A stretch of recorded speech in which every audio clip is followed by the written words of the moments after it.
Amos 4. Pamati niini kamong mga babaye sa bukid sa Samaria nga nanambok sama sa mga baka sa basan nga nagpalabi-labi sa mga timawa, nagdaog-daog sa mga kabos, ug nagsugo sa inyong mga bana sa pag-ingon. Dad-i kamig mainom nga bino.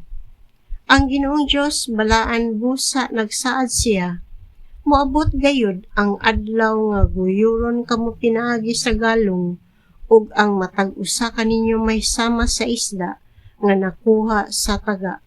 Dad-on kamo sa labing duol nga lungag sa kota ug ilabog ngadto sa Harmon.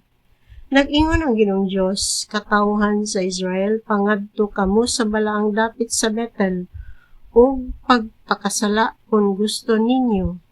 Pangadto kamo sa Gilgal o pagpakasala kutob sa inyong mahimo. Pagdala kamog mga mananap nga inyong ihalad matag buntag, ug dad-a ang inyong ikapulo matag 3 ka adlaw. Paghalad kamog pan ingon nga halad sa pasalamat ngadto sa Dios ug ipagarbo ang inyong kinabubot-ong halad kay mauman kini ang gusto ninyong buhaton. Ako ang nagpadala gutom sa inyong mga syudad aron wala kamoy makaon. Apan wala gayud kamo mobalik kanako. Wala nako kaulana sa dihang 3 pa ka bulan una pa moabot ang ting-ani. Nagpadala akong ulan sa usa ka syudad apan wala sa laing syudad. May ulan sa usa ka uma apan sa lain wala. Nangaluya tungod sa kauhaw ang mga lumulupyo sa 2 o 3 ka syudad. Nangadto sila sa silingang syudad aron pagpangitag tubig, apan walay igong mainom. Apan wala gihapon kamo mobalik kanako.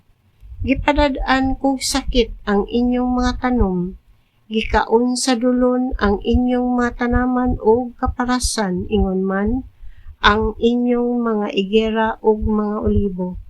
Apan wala kamo mobalik kanako. Nagpadala akong kamatay sama sa akong gibuhat didto sa Ehipto. Gipamatay ko ang inyong mga batan-ong lalaki sa panggubatan ingon man ang inyong mga kabayo.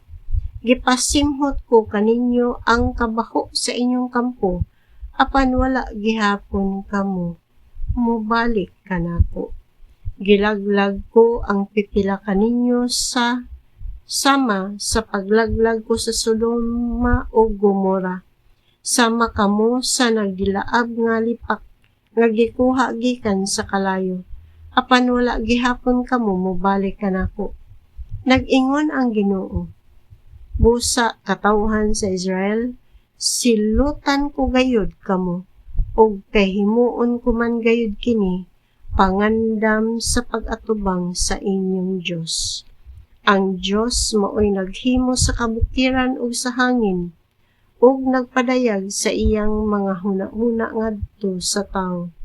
Gihimo niya ang gabii, ang adlaw ug siya ang nagmando sa tibuok kalibutan. Siya mao ang Ginoo ang Dios nga labing gamhanan.